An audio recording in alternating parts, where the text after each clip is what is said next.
Let's talk about Perry Mason episode 3. If you're new to the channel, please consider subscribing and you can watch my videos as I put them out on a weekly basis. And please give me a like if you feel like it. And give me a dislike if you feel like it too. Either way, getting into my thoughts on the third episode of Perry Mason with spoilers, so you've been warned. I am quite liking this show. I'm a little bit surprised that it doesn't really seem like it's taking off with viewers quite the way I would have anticipated, at least on the IMDb rating system. I mean, I know that's not necessarily reflective of all viewers, but it is one metric, and I would expect this to be a more highly rated show based on that, but it isn't. So whatever, if you haven't given Perry Mason a high rating on IMDb, let me know why. I'd be interested to know what's holding you back. So this episode, I feel like, again, nothing major happened, but there were a lot of building moments, and I just found myself decently entertained the whole time. And at the end of the episode, when they did the revelation with Sister Alice, of the shot of her at the end of the episode in the boat and saying that she was going to resurrect the Dodson baby, I was like, man, I really would, if I had the ability to, I would binge the next episode right now, because this is really intriguing. And I feel like the developments with her character this week were definitely the most interesting developments. I'm not entirely sure what they're going for. Now, the economy of characters, the rule that Roger Ebert oft quoted, which basically goes that if there is a character in a show that you can't figure out why they're in the show, then they probably have an important role to play. They might even be the murderer if it's a murder story. It would seem to indicate that something is going on with Tatiana Maslany's character, Sister Alice, and with her mother, played by Lili Taylor. Something is going on here because these characters are definitely important to the show, and it hasn't actually become that clear why yet. They don't seem connected to the mystery at any rate, and we're going to see what they do with that. But interesting character. Tatiana Maslany is doing a really good job. I'm really starting to enjoy her performance more. I particularly liked the scene where she was with Emily Dodson in the jail cell. I thought it was interesting how she took different approaches with different people, the way that she was very forceful when in a position to be, but then very gentle with the guard when she said, "I'm just here to pray." I thought that was very interesting. I think she's an intriguing character, and I'm excited to see more of her.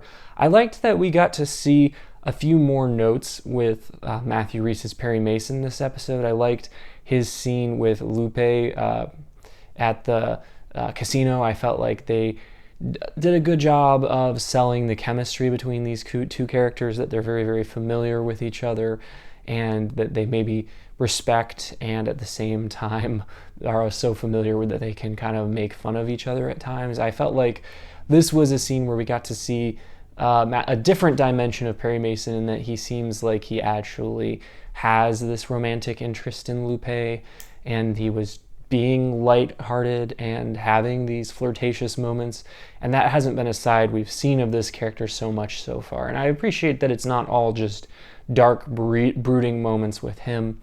We got a little bit more development of Burchard this episode, and just the parallel between his press conference and the one going on with the district attorney played by Stephen Root. I thought that was really interesting, how the one person, Stephen Root's character was saying, we're not going to make our case before the trial, but he's very clearly making this play to the media. And you see in his press conference that there's tons of people and there's tons of photography going on, and they're having to push people back. And then you see at Burchard's press conference that he's getting a shave and hardly anyone is there, and he doesn't seem to realize how the deck is stacked against him. He doesn't seem to realize that he's not getting the media attention he's going to need to win this case.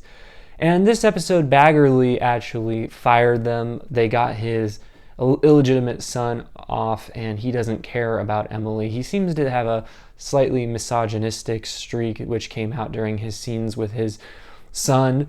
And it was interesting how it seems as though the son, even though his wife was having an affair, he seems to realize that he maybe was at fault somewhat in the problems that were going on in their relationship, and he seems to be struggling with his father's "you should just let her go" take on things, because he actually does seem to love his wife, and he does actually seem to feel some responsibility for what happened, even if he is feeling some anger towards Emily and the fact that she was having this affair.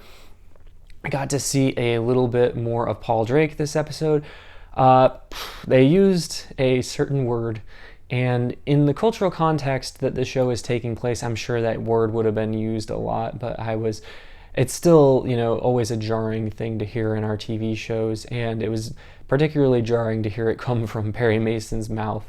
And I liked that they had Paul Drake punch him twice, and they kind of just showed that even though he is a black man, he, as a police officer, still has this power to do whatever he wants to people who are not police officers. And this is, again, a very timely thing, something that is in the headlines a lot, the power that police officers have. And we saw this more this episode, and also in the scene where the police at the station were torturing Emily Dodson to try and get her to confess. And that was a great scene for Della, that she was just in her righteous anger coming in and saying, "You're in big trouble," and just fighting her way through the police to get to Emily Dodson and to rescue her from that predicament. I'm really enjoying the performances of the women in particular in this show. I think Della and Emily Dodson, the actresses playing them, are doing a fantastic job, and they are definitely the equal of their male counterparts in the cast. I liked the dynamic that was playing out with Paul Drake and the evil detective. I forget his name, but if there was ever a more evil-looking actor, I don't know who they are. He just has the subtlety of of Ricky Gervais's character in Muppets Most Wanted. My name is Bad Guy, not Bad Guy. He just looks like a bad guy.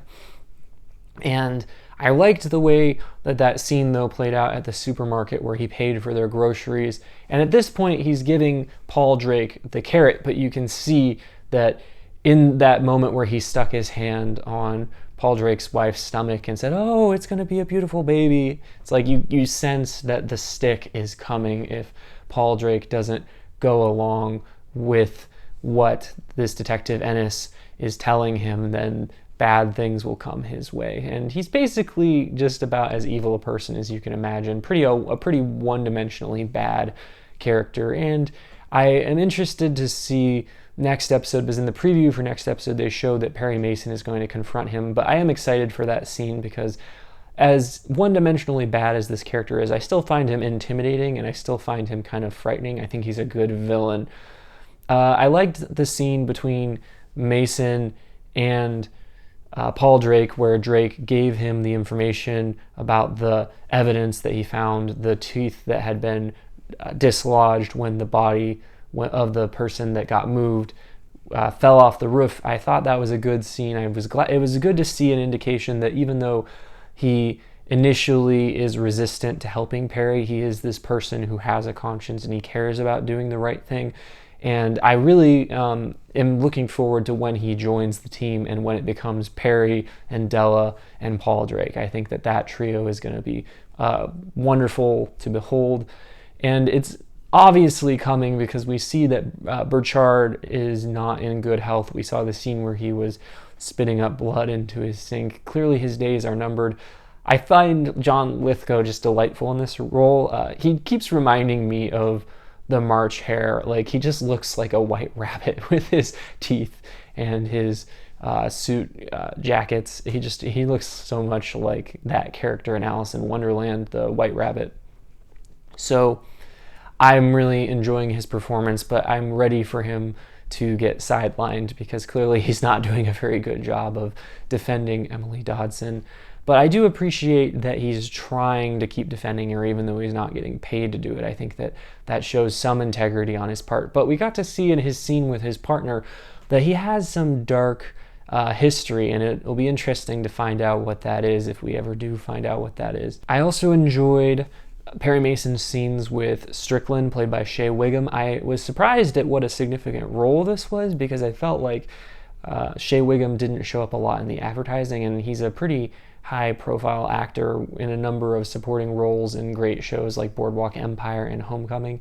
And I kind of was expecting him to recede into the background pretty quickly, or just be a character that was in the first 2 episodes, but he's been a pretty major player along with Della and Paul Drake in the first episodes, and I feel like they're probably setting him up to die, which is an effective play because I feel like at this point it'll seem like his character actually was an important character who had weight, but I just don't think that he's going to be in the whole season, but we'll see. But those are my thoughts on this episode. Still really enjoying this show, liking the deepening of the mystery. As I predicted, Mason found the teeth that had been dislodged, and it's going to show that the body was moved, and that's going to be a big thing next episode, that he's going to be able to prove that there was another man who killed these men and that it wasn't George, and we'll see how that helps Emily Dodson. But he's in a tough place because a lot of the information he has got through means that are illegal, or at the very least illicit, so it's going to be hard for him to be able to use this stuff in court. But I think he is a great character. I like the supporting characters. I think the show has a embarrassment of riches in the supporting cast, and I'm really looking forward to next week's episode. So those are my thoughts, but let me know what you thought in the comments. If you're new to the channel, please consider subscribing, and as always, you can watch more videos right now.